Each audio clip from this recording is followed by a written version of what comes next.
Imagine a preacher who speaks at a breathless pace, constantly dropping his consonants, slurring sentences, and pacing the platform with an uncontrollable executive restlessness that defied all standard expectations. He shouldn't have lasted a week in the polished, elite pulpits of the 19th century, yet this unlikely speaker would soon completely shatter the traditional mold of ministry.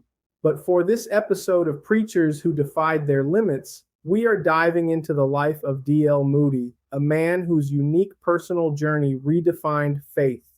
This remarkable man possessed profound cognitive and physical impairments that left him no choice but to break the established mold and completely reinvent the landscape of Christian ministry. The narrative of 19th century American mass revivalism centers on Dwight Lyman Moody, whose global influence shaped modern Protestantism and altered the course of church history across nations. Yet, beneath this polished legacy lies a complex reality that history often overlooks. His true path was forged through intense personal struggles that set him apart from peers. D.L. Moody deviated radically from an era that strictly demanded formal seminary training, classical rhetoric, and a highly dignified pastoral presence. Rather than inheriting natural oratorical talent, D.L. Moody constantly navigated profound literacy barriers, a frantic speech pattern, severe executive restlessness, and ultimate exhausting physical collapse throughout his tireless career.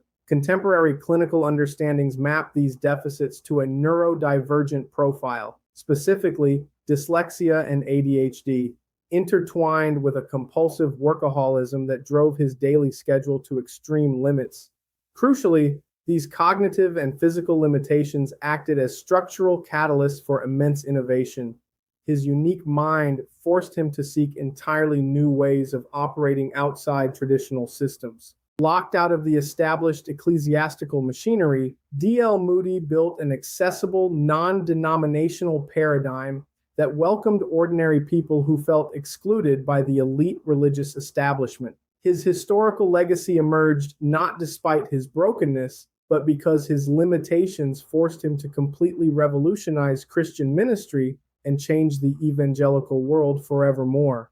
Dwight L. Moody's early departure from school created a stark division between himself and the 19th century religious elite, whose clerical landscape was fiercely gatekept by seminary training and academic prestige.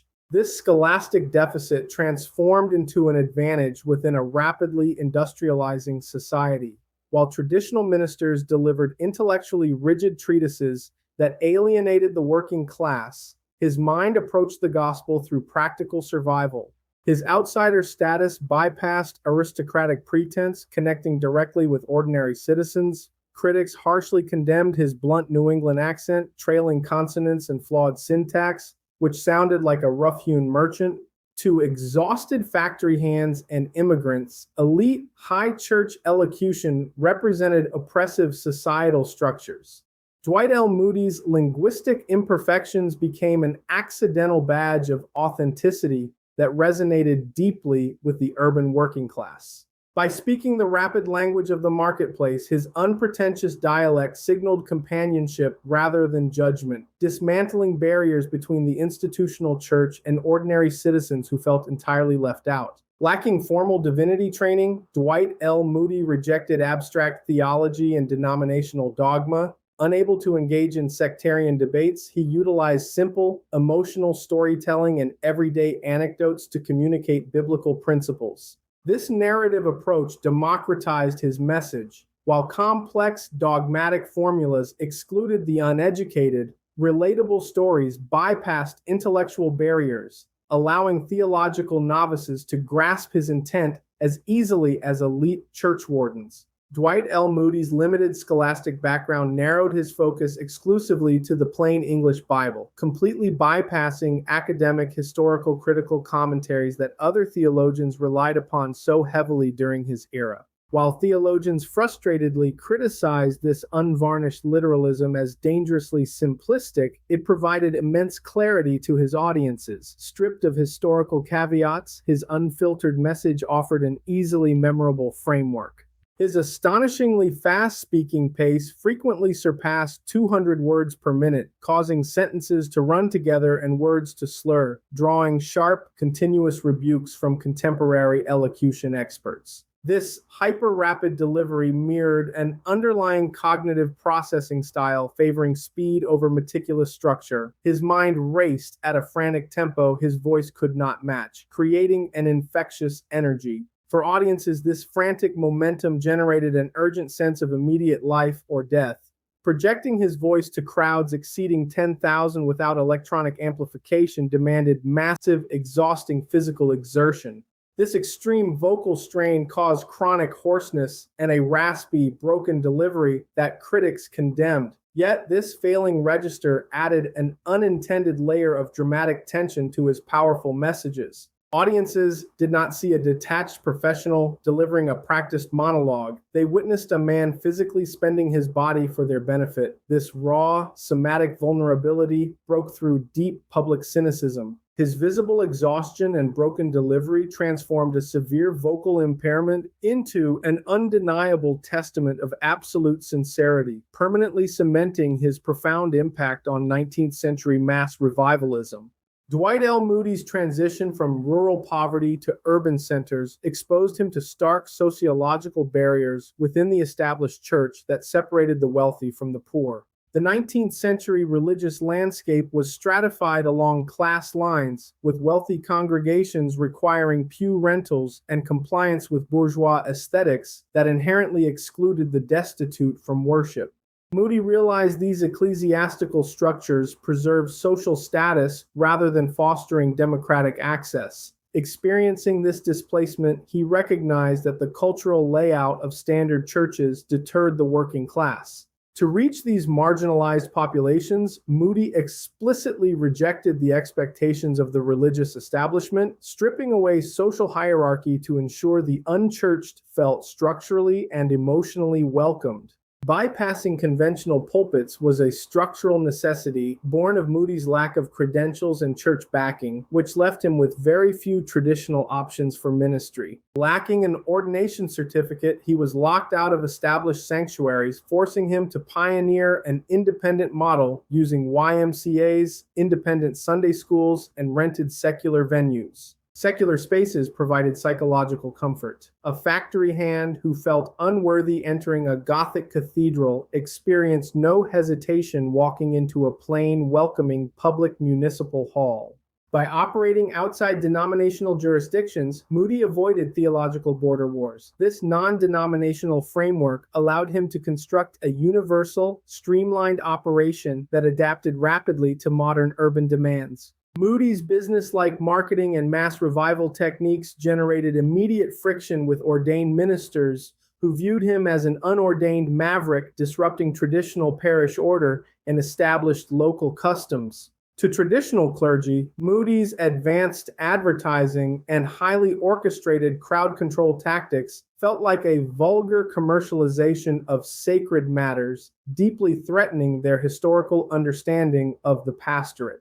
This pushback stemmed from an anxiety regarding the subversion of pastoral authority. Moody's efficient corporate-style operations implicitly exposed the profound administrative stagnation of many local churches. By demonstrating that an uneducated layperson could mobilize thousands of citizens in weeks, he challenged classical clerical gatekeeping and forced leaders to re-examine their methods. The sheer efficacy of his cross-denominational mobilization eventually left detractors little choice but to cooperate, fundamentally altering the power balance between ordained elites and independent lay evangelists. In his early Chicago ministry, Moody faced severe financial constraints trying to fund expansive missions out of pocket, as expenses quickly outpaced the support he received. The resources required to rent public spaces vastly exceeded donations from the impoverished populations he served, making it impossible to continue his outreach without an entirely new financial model. To sustain operations, he aggressively courted wealthy, sympathetic businessmen, notably retail magnate John V. Farwell, who possessed the capital necessary to back his massive, expanding urban outreach programs. This alliance succeeded because Moody spoke the language of commerce and civic stability rather than abstract theology, appealing directly to the practical interests of these prominent businessmen. He presented his ministries to corporate sponsors as strategic investments in social stabilization within rapidly expanding cities that desperately required order, safety, and a moral foundation for growth. By demonstrating organizational efficiency and fiscal responsibility, he secured the capital necessary to sustain his massive outreach, keeping his vital programs alive during difficult financial times. His innovative approach successfully created a powerful financial template that would define independent parachurch organizations for a century, permanently altering how global religious ministries funded their work. The relentless pace of international revival campaigns placed a catastrophic burden on Moody's physical health as decades of perpetual travel and daily preaching marathons took an absolute toll.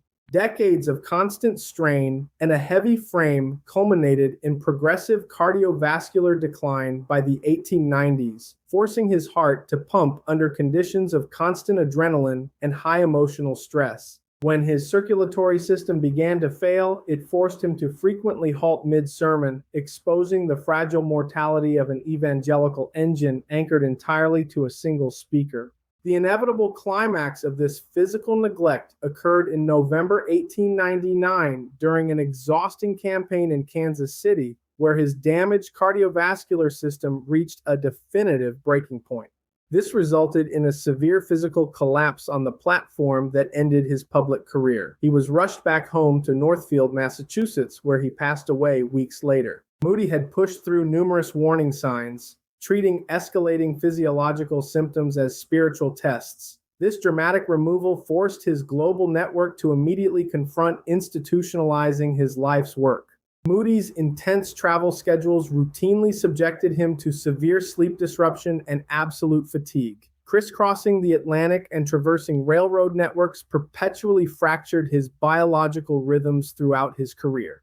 Despite explicit warnings from physicians, Moody consistently dismissed rest, viewing his ability to ignore fatigue as a sign of spiritual devotion rather than a dangerous terminal medical crisis. In reality, this chronic insomnia accelerated tissue degradation, directly compromising his vital circulatory functions and guaranteeing an early onset of terminal illness that cut his influential life short.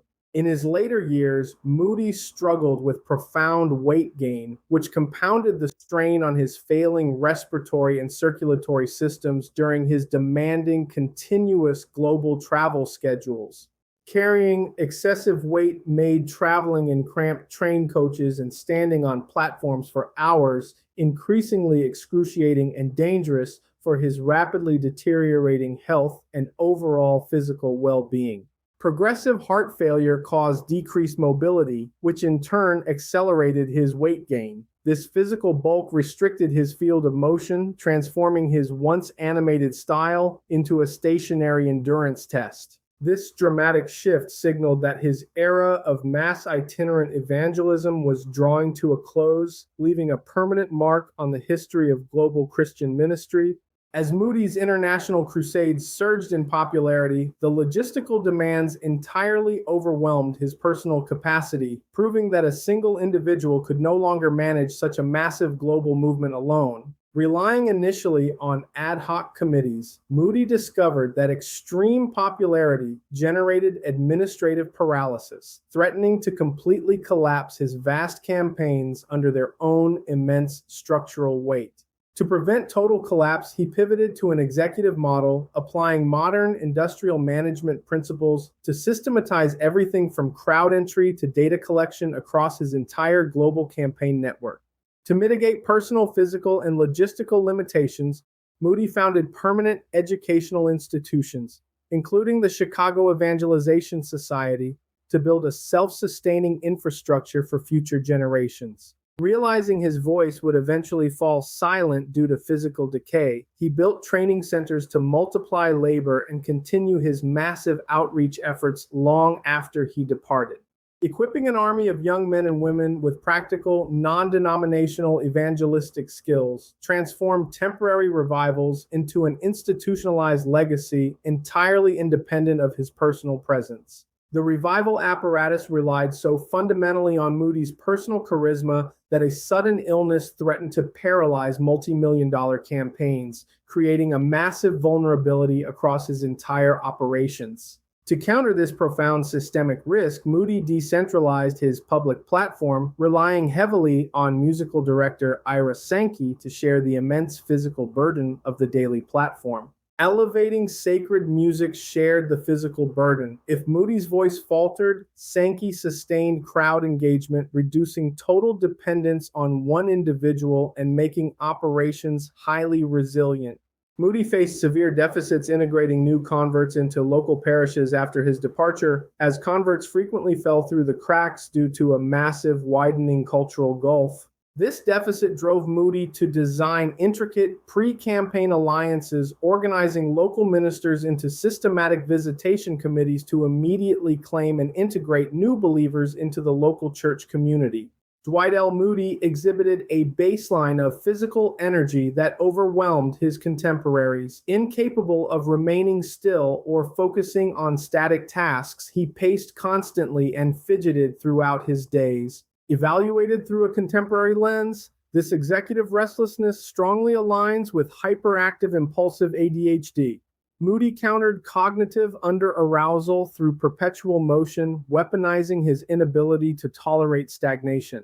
He utilized this constant, restless energy to drive rapid church planting and citywide campaigns, turning a lifelong behavioral struggle into a powerful mechanism for massive logistical expansion. Moody's rapid-fire speaking delivery externally manifested an internal flood of racing thoughts. His voice perpetually struggled to keep pace with the swift, constant transitions of his intellect.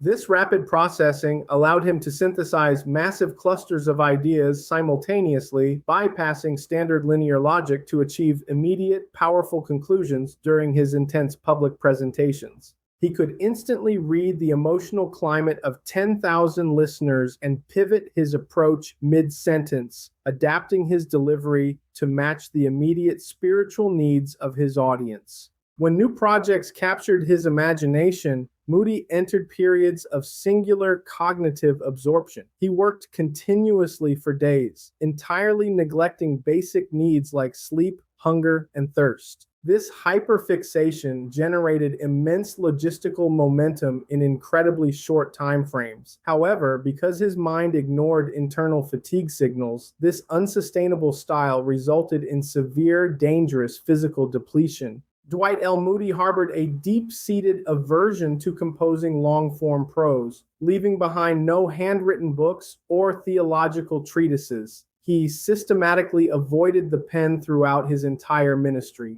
Moody systematically avoided the pen, dictating correspondence to assistants or relying on fragmented notes. This lifelong avoidance stemmed from a vulnerability regarding his personal written expression. Writing required an immense cognitive expenditure that disrupted his thoughts. By utilizing skilled transcriptionists, he successfully protected his reputation from an elite academic culture. This elite academic culture routinely equated writing struggles with intellectual inferiority, making his reliance on dictation a necessary and highly strategic shield for his global work.